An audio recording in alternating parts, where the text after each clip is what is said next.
de complicación. Es un texto que tiene un contenido escatológico, que habla de lo que sucederá en los últimos días, que tiene algunas partes, por decirlo de alguna forma, grises, que no son absolutamente claras, pero entonces por eso pedimos la dirección del Espíritu Santo para que sea poniendo las palabras que deba decir para que la interpretación y el estudio de esta porción sea la adecuada, para que abra el entendimiento nuestro, la capacidad de comprender y de aplicar, de entender cuál es nuestra postura, cuál debe ser, qué debemos hacer en nuestra vida con respecto a esto. Entonces, ponemos en tus manos, Señor, esta enseñanza, ese texto, Dios. Te pedimos que nos guíes, que sea el Espíritu Santo,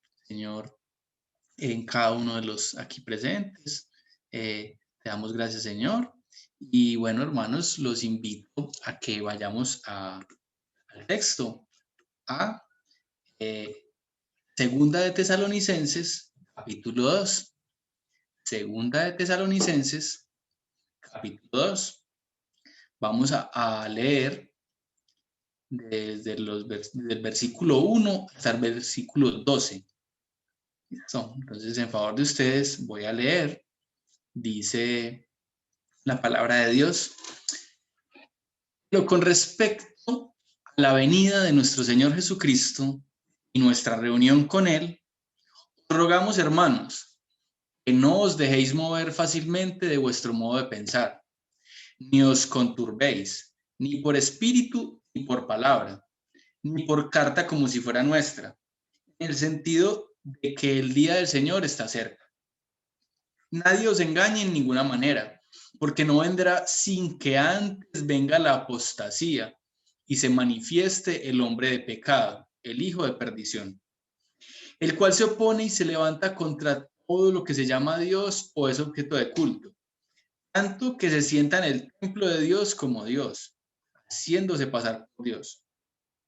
¿No os acordáis que cuando yo estaba todavía con vosotros os decía esto? Y ahora vosotros sabéis lo que lo detiene, a fin de que a su debido tiempo se manifieste, porque ya está en acción el misterio de la iniquidad, solo que hay quien al presente lo detiene, hasta que él a su vez sea quitado de en medio, y entonces se manifestará aquel inicuo, a quien el Señor matará con el espíritu de su boca y destruirá con el resplandor de su venida. Inicuo cuyo advenimiento es por obra de Satanás, con gran poder y señales y prodigios mentirosos, y con todo engaño de iniquidad para los que se pierden, por cuanto no recibieron el amor de la verdad para ser salvos. Por esto Dios les envía un poder engañoso para que crean la mentira, a fin de que sean condenados todos los que no creyeron en la verdad, sino que se complacieron en la injusticia. Amén. Bueno, hermanos, a la enseñanza de la noche de hoy la he titulado La venida del Señor y los acontecimientos que la precederán. La venida del Señor y los acontecimientos que la precederán. El estudio lo he dividido en 5 partes. Las menciono. Primera parte, el engaño respecto al momento de la segunda venida. El engaño con respecto al momento de la segunda venida. Versículos 1 al 3. Segunda división, segundo tema, cosas que han de suceder antes de la venida del Señor. Cosas que han de suceder antes de la venida del Señor. Versículos 3 al 5. Tercero, detención del hijo de pecado. Detención del hijo de pecado. Versículos 6 y 7. Cuarto, acciones manifiestas del hijo de pecado. Acciones manifiestas del hijo de pecado. Estas acciones las vamos a ver, versículos 4 y versículos 7 al 10. versículo 4 y 7 al 10. Y por último, soberanía de Dios en todo. Soberanía de Dios en todo. Versículos 11 y 12. En la noche de hoy, o sea, es posible que solamente vamos a abordar los primeros 2 puntos. Pero bueno, antes de abordarlos, hagamos una corta introducción, ¿cierto? Entonces, recordemos, hermanos, que Pablo envía esa carta poco después de haber enviado la primera carta. ¿Sí? Lo hace con el propósito de alentar a los creyentes perseguidos, como lo vimos en el capítulo 1, pero también para corregir acerca de la segunda venida de Cristo, como veremos en la noche de hoy, y para exhortar a los tesalonicenses a ser determinados y a trabajar para vivir, como estudiaremos al final del capítulo 2 y en el capítulo 3. La iglesia de Tesalónica es una iglesia, de alguna manera lo podemos decir que es sólida, una iglesia sana. ¿Qué decimos esto? Porque en la primera de Tesalonicenses, capítulo 1, versículos 4 al 8, Pablo los halaga por la forma en que recibieron el evangelio, por cómo son testimonio para los de Macedonia y Acaya, inclusive para otros. Los halaga por cómo sirven al Dios verdadero. Dejaron de alabar ídolos y ahora les sirven y alaban al Dios verdadero. Pero bueno, al parecer, en esta iglesia se infiltró una enseñanza o una interpretación errada, como vemos en este capítulo 2 de Segunda de Tesalonicenses. Pero que recordemos, ya Pablo había escrito algo sobre la venida del Señor precisamente a los tesalonicenses. En Primera de Tesalonicenses 4, versículos 14 al 17, creo que vayamos ahí adelantico del texto donde estamos, en Primera de Tesalonicenses, capítulo 4, versículos 14 a 17, dice allí la palabra. Porque si creemos que Jesús murió y resucitó, así también traerá Dios con Jesús a los que durmieron en él. Lo cual os decimos esto en palabra del Señor. Nosotros que vivimos, habremos quedado hasta la venida del Señor, no precederemos a los que durmieron. Porque el Señor mismo, con voz de mando, con voz de arcángel, con trompeta de Dios, descenderá del cielo y los muertos en Cristo resucitarán primero. Luego nosotros, los que vivimos, los que hayamos quedado, seremos arrebatados juntamente con ellos en las nubes a recibir al Señor en el aire y así estaremos siempre con el Señor. Este pasaje, hermanos, este pasaje de Primera de Tesalonicenses 4, el énfasis que está poniendo allí Pablo es que tanto aquellos que han muerto en el Señor como los que se encuentren al momento de la segunda venida, todos seremos llevados con Cristo a la presencia de Dios. ¿Cierto? Ese es el énfasis allí. Esto no es un tratado de escatología, esto es una carta. La carta se da a entender que Pablo, estando con ellos, les había hablado de estas cosas, pero tampoco es que toda la carta hable de este tema. El asunto es que, en particular, como que esta porción les quedó sonando muchísimo a la congregación, ¿cierto? Al parecer, después de esta carta, además una carta que se leyó en la presencia de toda la congregación, dice Pablo en Primera de Tesalonicenses 5:27, que esta carta sea leída en presencia de todos. Al parecer, este punto se convirtió en el tema de conversación principal, ¿cierto? Todos hablaban y todos pensaban era en la segunda venida de Cristo o en el regreso de Cristo. Los tenía muy inquietos, pensaban en esto, solamente tenían en esos momentos enfocadas sus pensamientos en esta segunda venida. Y quizás por una mala interpretación, pensaban que era muy, muy pronto, que era muy cercano, ¿cierto? Porque que así no, nos lo da a entender.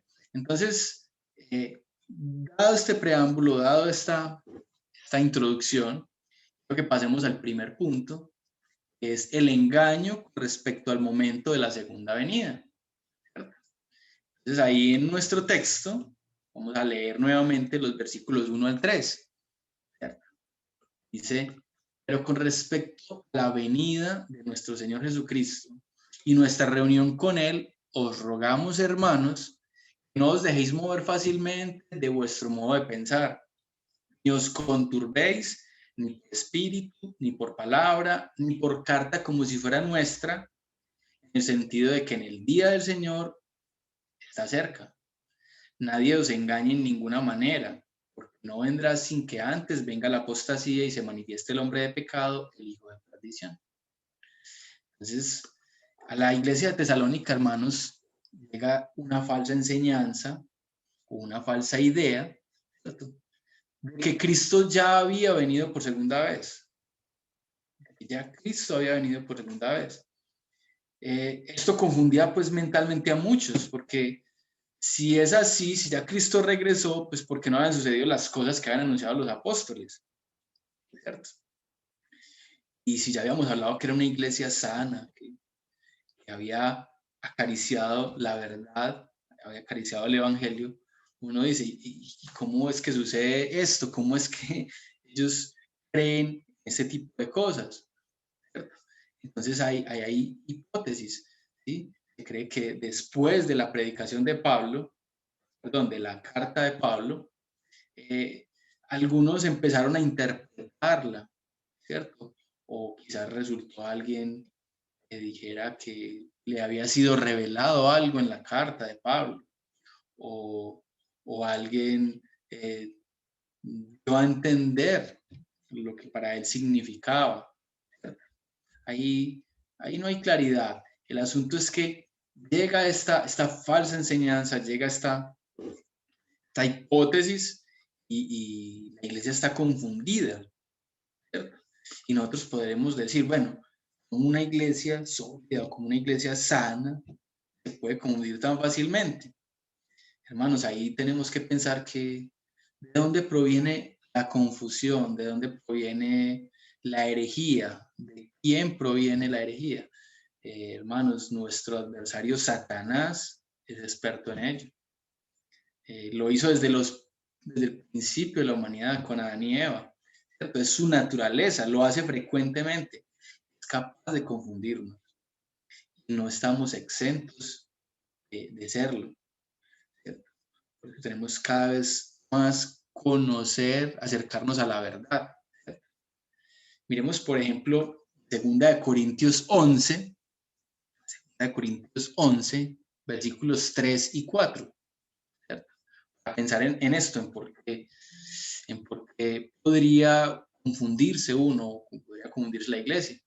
Dice, yo temo que como la serpiente con su astucia engañó a Eva, nuestros sentidos de alguna manera sean extraviados de la sincera fidelidad a Cristo.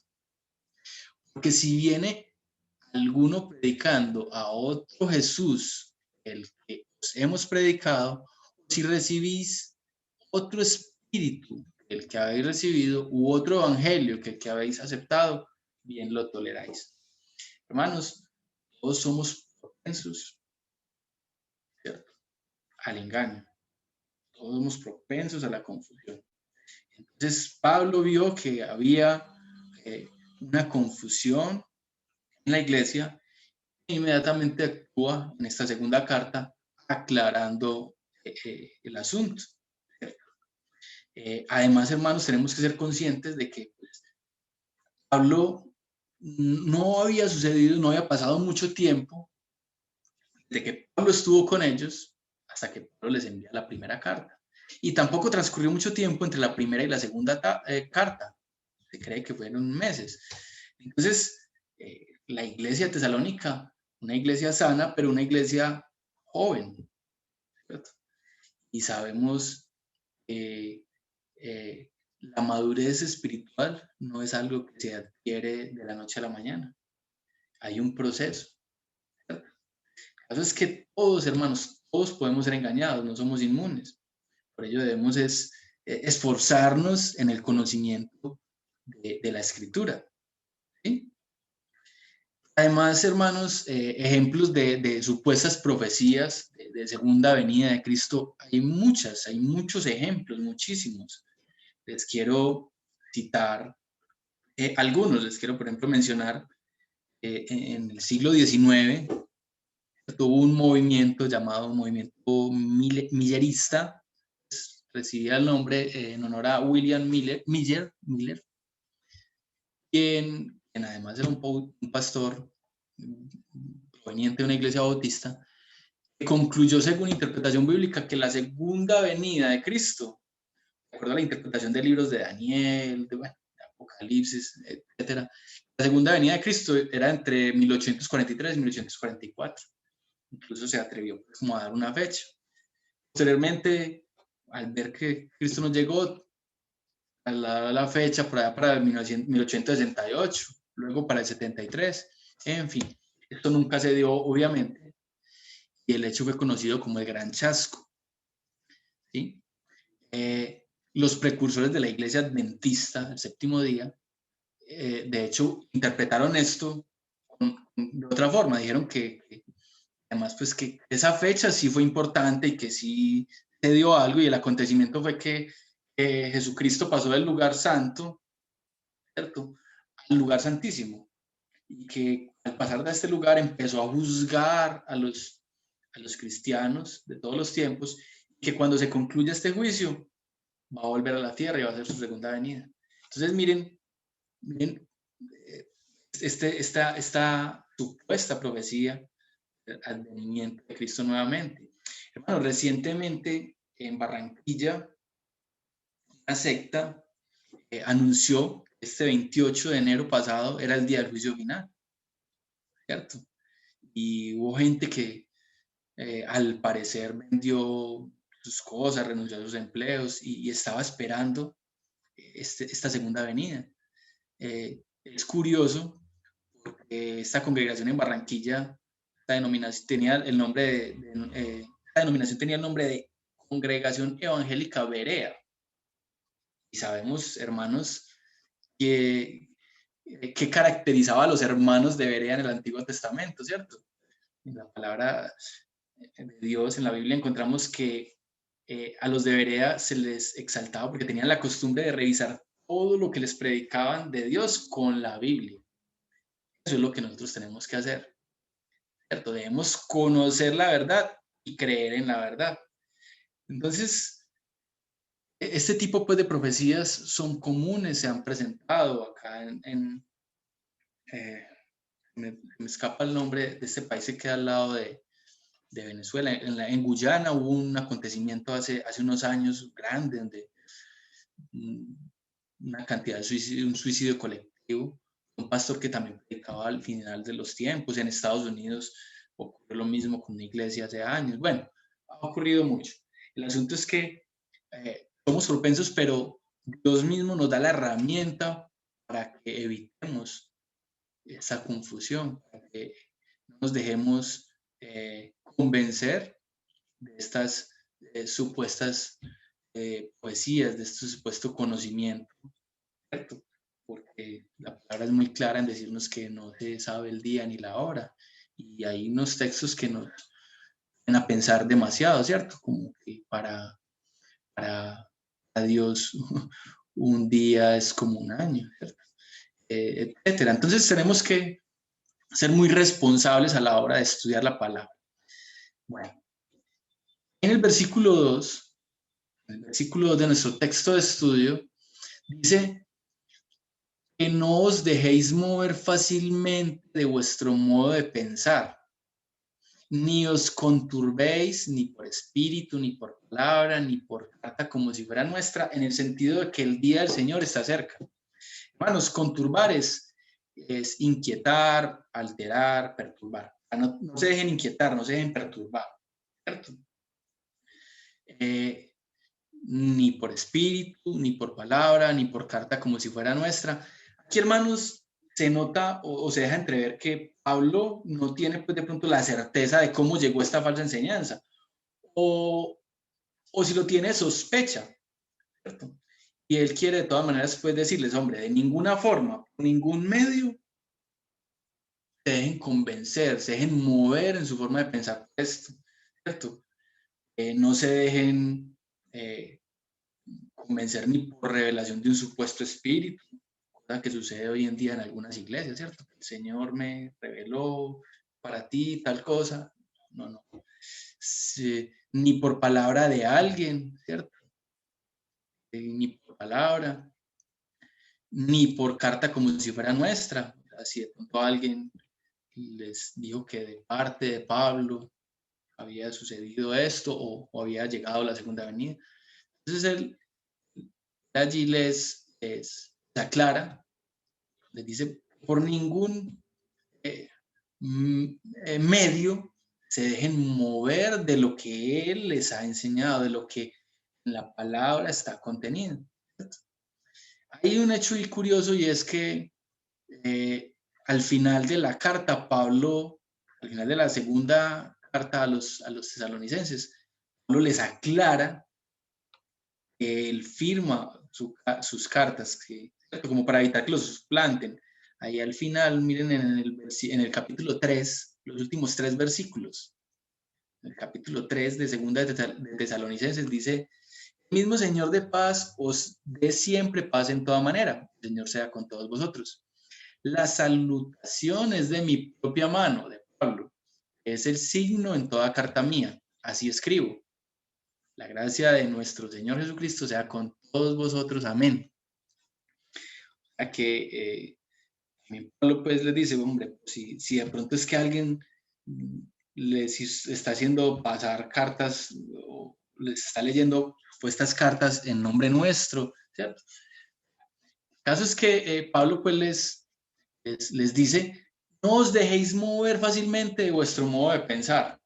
Hermanos, pensemos en las palabras, no os dejéis mover de vuestro modo de pensar. Sabemos que todo cuanto nos ocurre o realizamos los seres humanos está precedido de un pensamiento. Si nuestro pensamiento no es claro o está errado, nuestras acciones estarán gobernadas por ese pensamiento. ¿Sí? Miren que uno muchas veces cuando la embarra con otra persona, uno ya tiene ese pensamiento, ya, esta persona si es conchuda o si me vuelve a hacer esto, le voy a decir.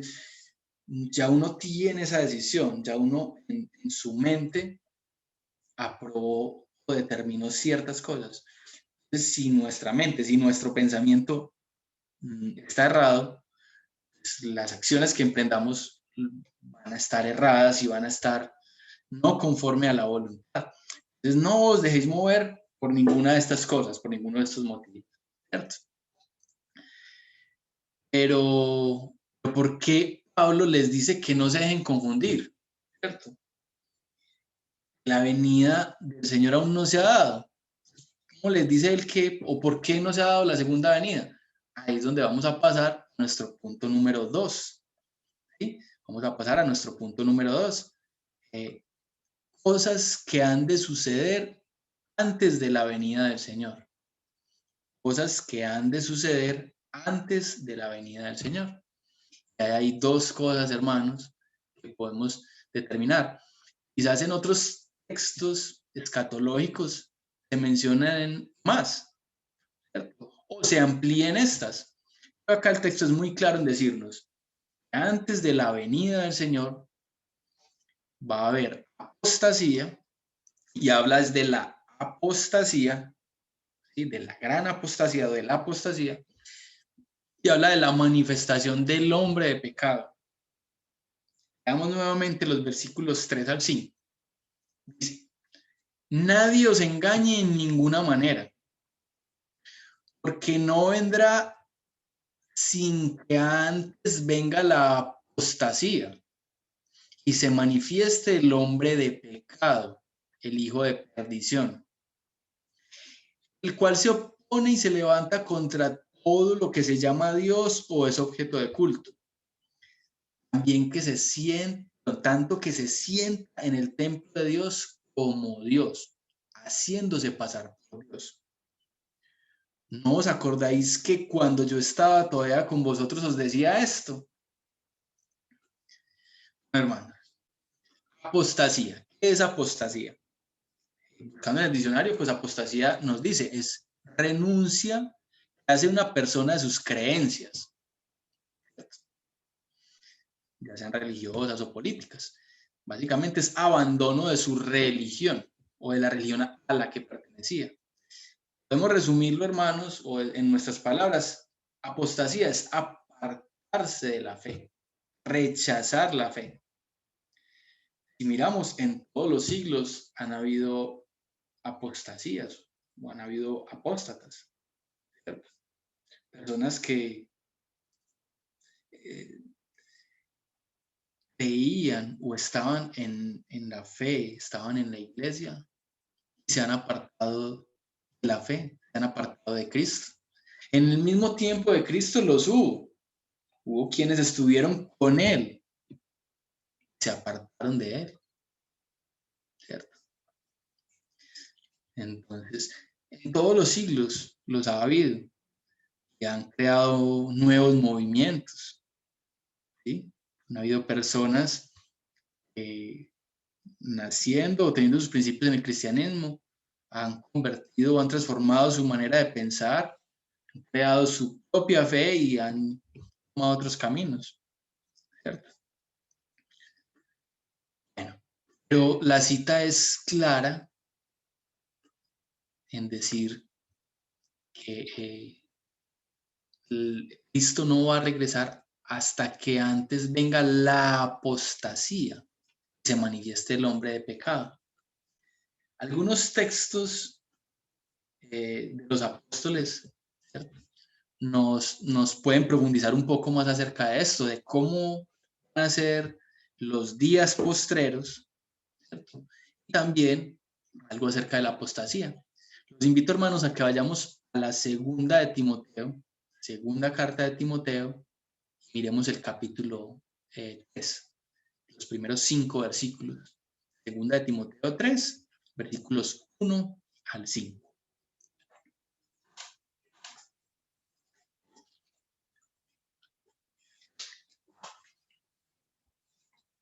Bueno, si estamos ya allí, entonces a partir del primer versículo dice, también debes saber esto, que en los postreros días vendrán tiempos peligrosos, que habrá hombres amadores de sí mismos, avaros, vanagloriosos, soberbios, blasfemos, desobedientes a los padres, ingratos, impíos, sin afecto natural, implacables, calumniadores, interperantes, crueles, aborrecedores de lo bueno, traidores, impetuosos, infatuados, amadores de los deleites más que de Dios, que tendrán apariencia de piedad, pero negarán la eficacia de ella. A esto se evita.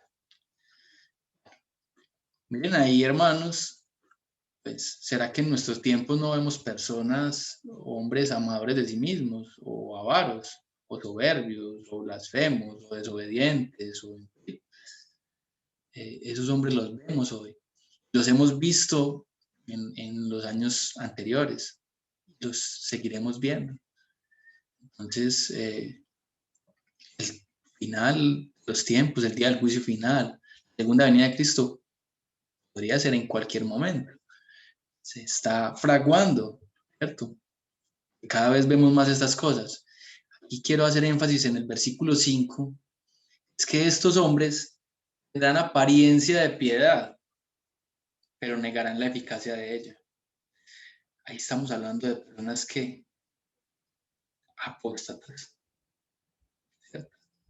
Se harán pasar por buenos, seguidores de Cristo, pero con sus actos lo niegan, con sus obras lo niegan, con sus enseñanzas lo niegan, ¿sí? Como dice Mateo 7:21, no todo el que me dice Señor, Señor entrará en el reino de los cielos, sino el que hace la voluntad de mi Padre que está en los cielos. Tremendo texto, hermanos. Quiero mostrarles otro texto De hecho, es todo el capítulo 3 de la segunda de Pedro. Segunda carta de Pedro, capítulo 3. Dejo para ustedes la lectura de todo el capítulo. Lo voy a pasar mencionando, bueno, un gran número de ellos, porque me parece muy importante y concerniente a esta enseñanza. Segunda de Pedro 3. Y voy a empezar desde el versículo 3, hermanos. Desde el versículo 3. Dice, sabiendo primero esto, en los postreros días vendrán burladores, andando según sus propias concupiscencias, y diciendo, ¿dónde está la promesa de su advenimiento? Porque desde el día en que los padres durmieron, todas las cosas permanecen así como desde el principio de la creación. Estos ignoran voluntariamente que en el tiempo antiguo fueron hechos por la palabra de Dios los cielos y también la tierra, que proviene del agua y por el agua subsiste. Tremendo, hermano, ¿cierto? Quienes cuestionan, a ver, ¿dónde está la segunda venida de Cristo? Sí, vea, 2000 años y estos ignoran el poder, ¿cierto? Ignoran el poder del Creador. Además, continuemos leyendo, miren el versículo 7 en adelante. Los cielos y la tierra que existen ahora están reservados por la misma palabra, guardados para el fuego en el día del juicio y de la perdición de los hombres impíos. Mas, oh amados, no ignores esto, que para con el Señor un día es como 1000 años y 1000 años como un día.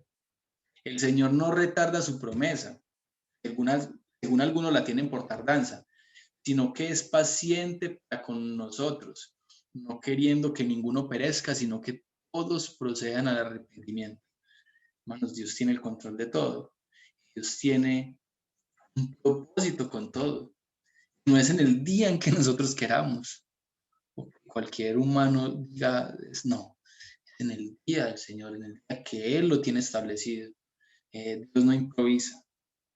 Dios tiene un plan perfecto, el cual encontramos y podemos dar fe de él, que lo encontramos en la Biblia, desde el primer hasta el último libro. Versículo 10. El día del Señor vendrá como ladrón en la noche, en el cual los cielos pasarán con gran estruendo y los elementos ardiendo serán deshechos y la tierra y las obras que en ella hay serán quemadas. Desde todas estas cosas han de ser deshechas. Esto que todas estas cosas han de ser deshechas. Como no debéis vosotros andar en santa y piadosa manera de vivir. ¿Cómo? ¿Cómo no debéis vosotros andar en una piadosa manera de vivir? Esperando y apresurándoos para la segunda venida de Dios, en el cual los cielos encendiéndose serán deshechos y los elementos siendo quemados se fundirán. Nosotros esperamos, según sus promesas, cielos nuevos y tierra nueva, en los cuales mora la justicia. Miren pues, hermanos, cómo nos dice que nosotros debemos vivir esperando esa segunda venida, ¿cierto? Debemos estar preparados para ella, ¿cierto? Que en ella va a haber una destrucción, lo que quienes le hemos recibido, tenemos una promesa de un cielo nuevo y una tierra nueva. ¿Cierto? Bueno. Finalmente quiero leer ahí los versículos 17 y 18. Dice, así que vosotros, oh amados, sabiéndolo de antemano, guardaos, no sea que arrastrados por el error de los inicuos, caigáis de vuestra firmeza. Antes bien, creced en la gracia y el conocimiento de nuestro Señor y Salvador Jesucristo. A Él sea gloria ahora y hasta el día de la eternidad. Amén. Miren que allí el apóstol nos dice que nos guardemos de los inicuos, o sea, de los injustos, para no caer. Nos dice cómo ¿Cómo nos debemos guardar de ellos para no caer? Dice en el versículo 18, con el conocimiento de nuestro Señor y Salvador Jesucristo. Hermanos, ¿y dónde encontramos ese conocimiento? En la bendita y santa palabra de Dios. Por eso el Señor nos da la medicina, nos da la solución. No queremos ser engañados. Abracemos la verdad. Conozcamos a Jesucristo. Conozcamos la palabra. ¿Cierto? Bueno, hermanos, ejemplos de apostasía. Todos los que queramos ver, ¿cierto? Ya hemos mencionado. Pero ahí precisamente el versículo habla de la apostasía. Entonces, uno puede entender que va a ser algo muy generalizado. Podría uno suponer que es un movimiento que se vuelva mundial. ¿Cierto? Podría, ojo, no, simplemente estoy suponiendo o estoy dando mi opinión, ¿cierto? Habla de la apostasía. Y ya vimos pues que es apartarse de la fe cristiana. Entonces podría ser un movimiento que quizás salga o parta de la fe cristiana y se desprenda de ella, pero que tenga un gran poder, ¿cierto?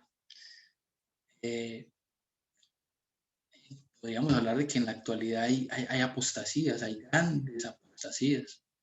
Hermanos, hay movimientos que supuestamente tienen su origen en el Evangelio, que ahora están por todo el mundo, que no dan fe o no dan cuenta del verdadero conocimiento de la verdad o de Cristo, ¿cierto?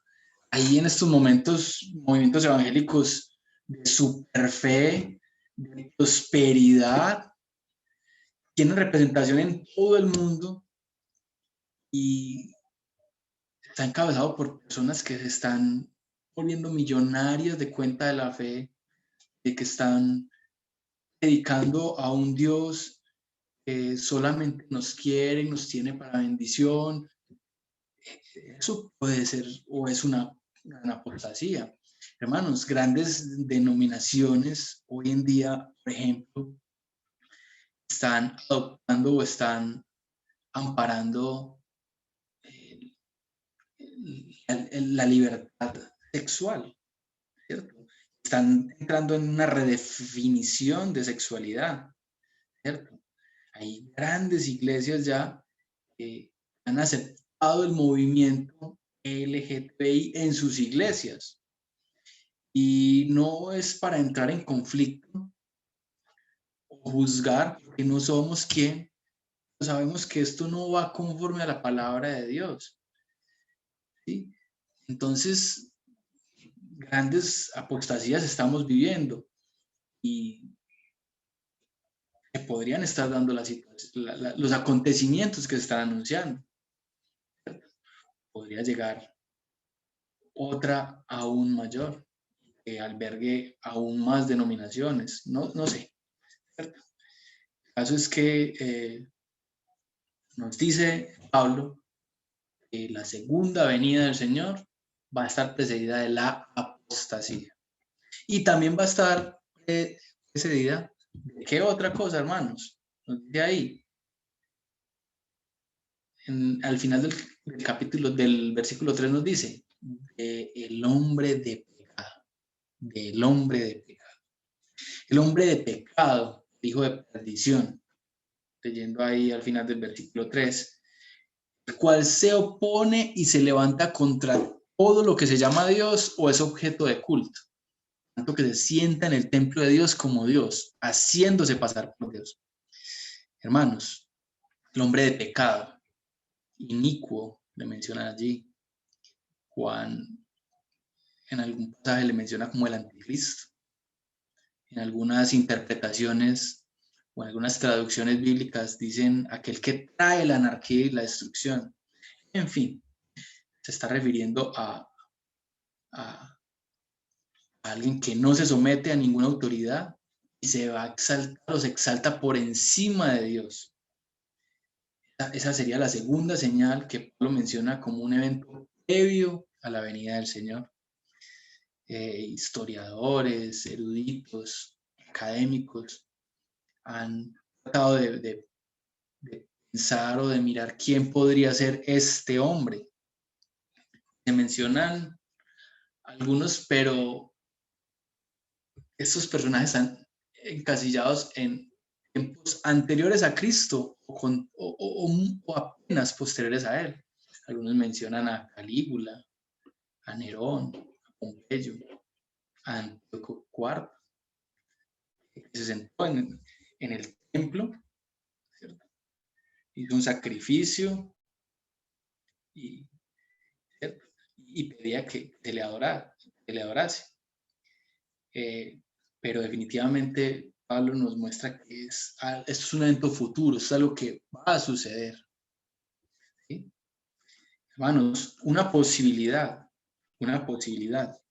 es que el templo de Jerusalén, recuerden ustedes que fue construido por primera vez por el rey Salomón en el siglo X a.C., que fue destruido por Nabucodonosor durante el destierro a Babilonia. Fue reconstruido en la época de Herodes el Grande, más o menos 40 años antes de Cristo. Y destruido en el 70 después de Cristo por legiones romanas al mando de Tito.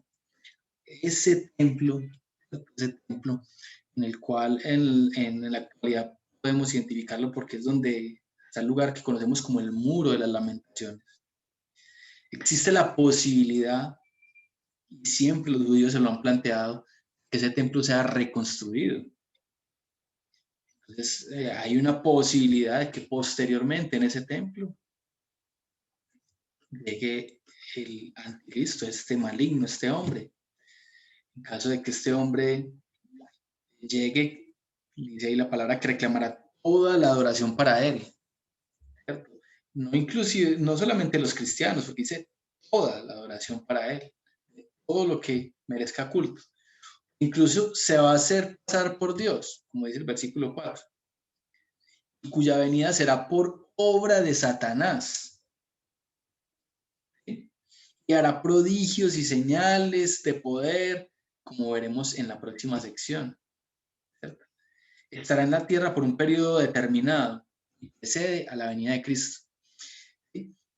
Hermanos, ya por cuestiones de tiempo, en la próxima sesión vamos a mirar más acerca de estas acciones, ¿cierto? De estas acciones de este maligno, de cómo ha sido detenido, ¿cierto? Y de cómo Dios tiene el control absolutamente de todo. ¿Sí?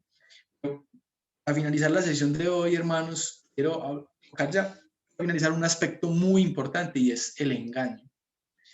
Pues así como la iglesia tesalónica se confundió en aquellos días acerca de la segunda venida, como algunas otras iglesias o personas en la historia también, inclusive hoy en día se confunden con respecto a lo mismo. ¿Sí? De igual manera, cuando el hombre de pecado venga, muchos serán confundidos, muchos, puesto que él se hará pasar por Dios, ¿cierto? Para hacerse pasar por Dios habrá quien crea en él. Hermanos, yo personalmente creo que será una autoridad religiosa y ya conocido mundialmente, ¿cierto? Va a tener mucho poder. Pero, ¿por qué podemos ser confundidos o engañados? Bueno, nosotros somos confundidos o engañados por falta de conocimiento. Si no conocemos, si no tenemos un conocimiento profundo, pues podemos ser manipulados. O también podemos ser confundidos o engañados porque tengamos temor. El ser humano es vulnerable en situaciones extremas. El temor es uno de ellos. El caso es que la solución a ambos es abrazar nuestra fe. ¿Sí? Nosotros no vamos a ser engañados por falta de conocimiento ni por temor si abrazamos nuestra fe, si conocemos cada vez más la verdad, ¿cierto? Como dice la palabra, la verdad os hará libres. Hermanos, debemos conocerla, abrazarla y reposar en la convicción de la certeza de la palabra de Dios. En la próxima sesión, hermanos, vamos a redondear y a terminar ese texto. Por ahora los invito a que oremos, que le demos gracias al Señor. Amado Padre, infinitas gracias te damos, Señor, en esta noche porque nos has permitido presentar ese texto. Te pedimos, Dios, que fortalezcas, aumentes nuestra fe, aumente nuestro conocimiento, nuestro deseo, Señor, de conocerte y de vivir conforme a esa enseñanza, Dios. Te pedimos, Dios, de que seamos guardados siempre, de que no nos apartemos de ti, de que, Señor, según tú nos has elegido antes de la fundación del mundo, podamos dar muestra, Señor, y vivir conforme a ello. Pedimos, Dios, que nos sigas iluminando, sigas iluminando tu palabra a través del Espíritu Santo, que nos des entendimiento, que no se nos olvide, Señor, las cosas que aprendemos y que las podamos aplicar en nuestra vida, en nuestro diario vivir. Te damos gracias, Señor. Hemos orado, Dios, en el nombre de Jesús. Amén.